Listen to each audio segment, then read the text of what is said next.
It's crazy to think that it's been over 5 years since Nier Automata was released on the PS4. Come to think of it, this was released about a week before both Breath of the Wild and the Nintendo Switch, which combined with the fact that this was a sequel to a very niche IP, sort of made it a cult classic that eventually grew more as word of mouth went around. Since then, Nier Automata has been released on both PC and Xbox One, totaling 6.5 million sales as of this year. Now it finally makes its way over to the Nintendo Switch in what is arguably a miracle port, since this was designed with the PS4 in mind, and is no doubt one of the best and most impressive third-party ports on the console.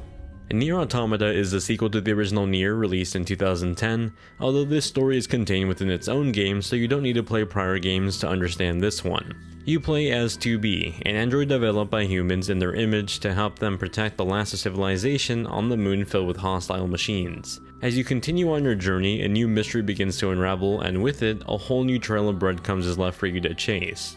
The game lures you in with bits of lore or mysteries that follow a theme of creation and morality for one enticing and addicting story. It's hard to really go into detail without spoiling the fun of it all, but rest assured you'll get more out of the story the more time you put into playing, along with a bunch of metaphors, imagery, and symbolism. Nier Automata is primarily a hack-and-slash action RPG. Developed by Platinum Games, the core combat has you switch up light and heavy attacks as you land combos, earn XP, and craft your best weapon sets. These combat sequences are fun, and constantly rotating sets of weapons added some well-welcome variety to the combat. Like most Platinum games, it'll have you dodging attacks, looking out for the right time to counter, and constantly looking for new skills and weapons to use. In this game, that comes in the form of chips that you can equip to add new skills or stats. You won't just be in combat all the time though. Like a handful of other RPGs, there's some sort of platforming and even a fishing minigame that you can try on early on. Automata in general does a great job at changing up things so you're not doing the same thing in the same camera perspective over and over again.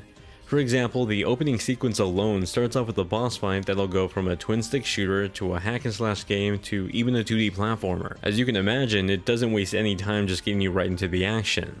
While these sequences are a lot of fun, it does occasionally stumble with the camera that doesn't perfectly transition over. Sometimes this led to me accidentally falling off a platform or just fighting the camera for a few seconds. These moments are far and few in between though, and hardly left a bad enough impression. As you begin your adventure, your map will be populated with icons from objective markers, side quests, to question marks. Automata does a solid job at giving you just enough information to intrigue you, but not straight up tell you what you have to do. It creates this fun sense of exploration as you venture off toward a new area with only a vague idea of what you're supposed to do.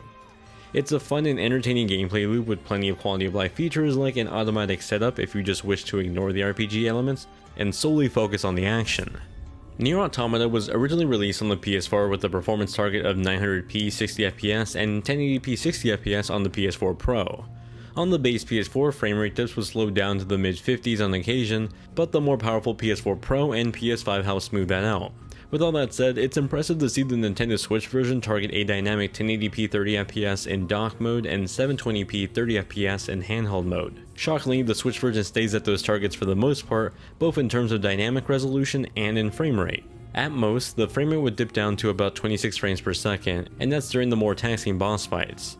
It seems like lowering the texture resolution of objects, lowering the draw distance and shadows, and getting rid of some alpha effects have made all the difference in keeping the performance on the Switch pretty stable, and honestly, it's really good looking. Of course, if you put the Switch version side by side with other versions like this PS4 copy on a PS5, you'll definitely notice a difference. However, in practice, I thought the game was fine. Sure, it feels a little slower because of the lower frame rate and lack of motion blur, but nowhere near to feeling like it's unplayable or not worthy of playing again or for the first time on this version. It's apparent that the developers behind this not only wanted to just make a port for the Switch, but they wanted a good one. Nier Automata's music is just so profound.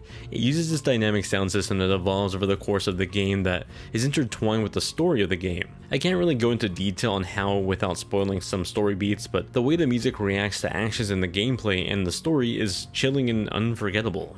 has yet to even touch on how marvelous the actual songs are, not just how well designed they are from a game perspective. The subtle use of bells and elongated vocals juxtaposed with the dystopian world is oddly beautiful. There's a sense of beauty in the destruction. As you begin to play through these areas, more elements of the song will begin to add up. A song might start off with some chimes, but as you defeat some robots, you'll hear a guitar or even some drums slowly fade into the composition. It not only complements the actions of the game, but carries the emotion of a given scene as well. Nier Automata is an amazingly great port that sees very minimal drawbacks outside of the visual quality of the game. The performance was fantastic and impressive considering it's originally designed for a PS4. While it's a completely viable option to play in either dock or handheld mode, this Switch version really shines the most on the OLED screen version on the go, especially with the higher pixel density in handheld mode.